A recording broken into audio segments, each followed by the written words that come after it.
you won't see it. Please be very careful with your phones and sunglasses and yada yada everything else, please, because obviously if we do lose them, they're gone for good. They'll be on the Lewis Hamilton's tyre probably.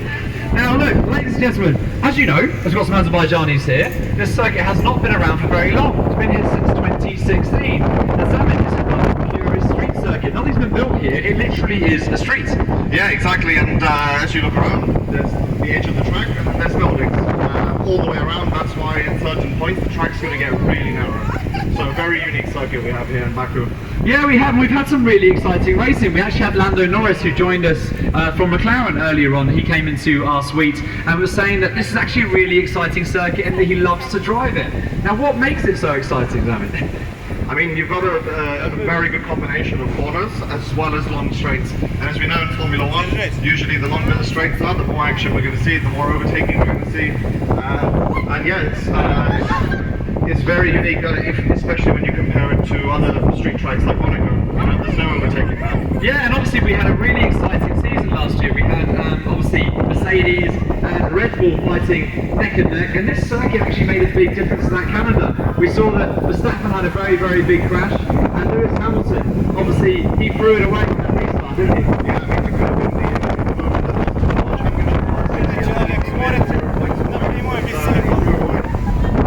It's obviously very, very important circuit to get right. Now we have Red Bull and Ferrari battling for the championship. Obviously they were neck and neck in Monaco, our previous race, and this one is where they can really race.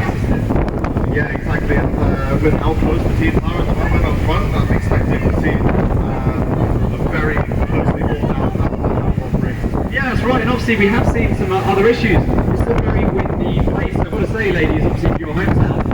Very, very windy, and when you have all these high buildings, it creates like a bit of a wind tunnel effect around the circuit. Now, one driver that was caught out by that in 2018 was Romain Grosjean, and he thought he was hit by another car, but actually it was the wind that blew him around. Yeah, I mean, poor Marcus Ericsson, he's been linked to that accident ever since. But yeah, you're right, it's very windy, especially today. It's going to keep an eye out as we saw in Formula 2 practice. Yeah, we thought it was really sort of tight corners where braking is going to be very, very important around here. But it's also going to be incredibly hot, and that's going to take its toll on the cars, isn't it? Yeah, and high temperatures, we've already seen teams losing power units. At least some of them are on their last one before they get a penalty. So there's a lot of things to factor in. Yeah, and one of those being Charles Leclerc. So if Charles takes another engine, he's going to get a penalty, and that could really make a difference to the championship. But it's absolutely beautiful here. So you've always lived in Azerbaijan, yeah? In Baku or not? It's a beautiful, beautiful city, I've got to say. As we come under the trees here, do you live in one of these buildings normally? No? This is not one of your apartments? I was going to say that's quite a good place to watch the race from, because we have all of these amazing buildings just around us, and I'm expecting to see a lot of fans obviously up in the balconies, hopefully, if they can make it this weekend as well. It's great to be back here in Azerbaijan, it really, really is. And, you know, as we're coming out here, it's one of the tightest parts.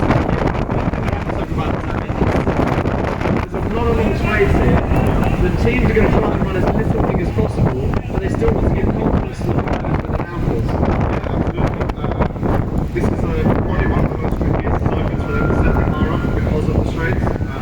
But as soon as you get into this middle sector over here, there's so many corners, so they have to try and balance it out as best as they can. And we've got some really good midfield drivers now. We had Fernando Alonso last year. He actually made some move around the outside, which then became the inside with this corner.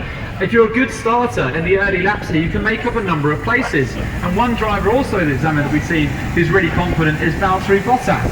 He seems to have really settled into that Alfa Romeo team. Yeah, I mean, he seems like a new driver at the moment. A new team. He's fitted right in. Great results already. And yeah, to see Alfa Romeo actually moving up with him. Yeah, definitely. And one thing that these new regulations have is they brought all the cars closer together. So the 2022 regulations allow the cars to go much, much closer. And obviously we saw that in Monaco, but we expect to see that around here as well, then. Yeah, and I really hope that it will allow them to make overtaking moves where we've never seen before here in Baku. Just the fact that they can drive closer to each other, make a big impact on their results. Now we're coming into that really important sector 2 here of the circuit, where you have the castle section around us. This is also where we saw Charles Leclerc have that accident, and it's very, very famous, where he was like, I Am Stupid. He crashed into this corner up here, very, very tight corner, very easy to get wrong. Yeah, I mean, even the approach to it, if you look behind us now, you can see how narrow it is.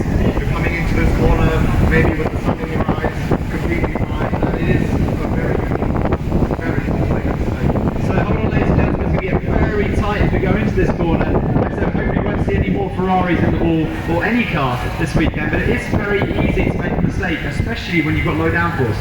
Yeah, exactly. And also one of the things that you don't see on TV is how steep this corner is. Yeah, our truck is really struggling to get up this hill, actually. So incredibly beautiful though as we come through here, just seeing how special it is. Here's got a van over there filming us from the castle section. It's a huge amount of elevation. That will round out the cars that come up here, won't it? Yeah, I believe it's something like 20, 25 meters, which I think most of it is here. But what a unique corner. Where in the world do you see a corner like this cars all the time? Yeah, it's incredibly beautiful. I have to say to the Azerbaijanis on this tour that you have an incredibly beautiful country. For us that don't know a huge amount about Azerbaijan, it really is very special to be here. You get those sort of hints of Monaco and other circuits that we come to, but really, really beautiful as we have that castle behind us. Yeah, I mean, if I had to choose to watch a race, this would be very high up on my list. Now, as we come through here, one thing that's very noticeable about the circuit is quite wide. So we were talking about overtaking before, but we can see cars as much as 3 wide in some of these corners. Yeah, exactly. And this is probably going to be one of those places where they can get close to each other, run side by side. Obviously, the cars are wider this year, so again, it's going to open the door to see some incidents. Yeah, definitely. And we have a lot of this with the very experienced around here. As much as this circuit's only been here since 2016, there is a lot of experience amongst the drivers. We've seen other drivers like Sebastian Vettel get on the podium. We've seen Lance Stroll get on the podium. There's two Aston Martin drivers there. But it can really Yeah, exactly. Absolutely. So, some of the younger drivers who have never been in Formula 1 since Michael was around, they had a chance to race here in F2. The pressure is already accelerated by that. And we obviously talked about red flags and crashes earlier on, but we've already had Formula 2 out here this morning, and we've already seen 2 drivers on the wall. It's absolutely fundamental at a circuit like this for momentum to build confidence.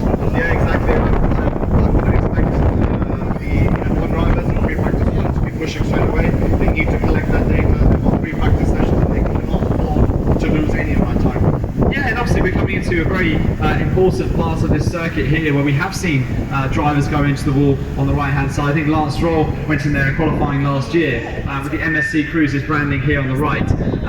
Very, very easy to make a mistake when you're winding up for that push lap, trying to get your tyres in the right window. Yeah, exactly. And also, braking downhill just before that corner you mentioned, it is very, very important for them to get that exit. I mean, if you look, ladies and gentlemen, look how steep this decline is down to the last few corners of this circuit. It's one of the longest straights. Yeah, it is the longest 2 kilometers, which is third of the circuit. It's a very, very crucial part of the circuit, especially for the drivers who qualify. Yeah, exactly. This final few corners is where you make or break your qualifying lap, because basically after this corner you are flat out all the way to turn 1. And one thing that does create is fantastic overtaking, and one master of that, who obviously had a bit more of a difficult season this year, is Daniel Ricciardo, who actually overtook 3 cars into 1 corner. Yeah, exactly. I'm sure our President Daniel Ricciardo fans remember that. But also on the same straight. Yes, quite right. In 2018 when you had the drivers battling, and actually in 2018 that was where Daniel made the decision to leave the team and join Red Bull. Yeah, exactly. This is like we now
is that we saw Lance Stroll obviously going to the wall on the inside, but most importantly, almost decided for the championship, we saw Verstappen in the wall on the right hand side.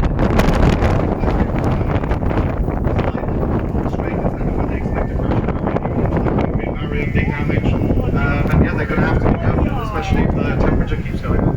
Yeah, actually, just to our right hand side here, you can see the track sweepers. Now, for those who don't know, these are these amazing systems that basically suck up any of the dirt or debris from the track. Or And it's people's mobile phones. Or people's mobile phones, which hopefully you still have right now. So, yeah, quite interesting to see those out there. But look, ladies and gentlemen, we are coming back to the F1 pit lane. So make sure you're leaning over that left hand side and have a look into that pit lane where we still have cars out there and on display. Really incredible to see the differences in the cars. Obviously that very unique design that Mercedes have gone for this year. Yeah, I mean, when the car first came out, everybody basically gave them the World Championship. As it turns out, it hasn't been working for them. No, it hasn't. And obviously one thing that have done though, is they are really turning around the car and making a big difference for a team like Williams, for example, just haven't got the budget to completely change their car. Yeah, exactly. That's mainly George Russell. He's been chipping away at the Yeah, 100%. It really has made a big difference. And, you know, like I said, we talked about McLaren. Lando is right up there with it. Obviously, Ricciardo's having a more tricky season. But, yeah, ladies and gentlemen, we are coming towards the end of our tour. We hope you enjoyed that and had a lovely time. So, from all of us here, have a fantastic weekend. Thank you very much and enjoy the rest of your weekend. Thank you. Congratulations and thank you for a great tour. Thank you very much. You'll be on the next one. You can be on the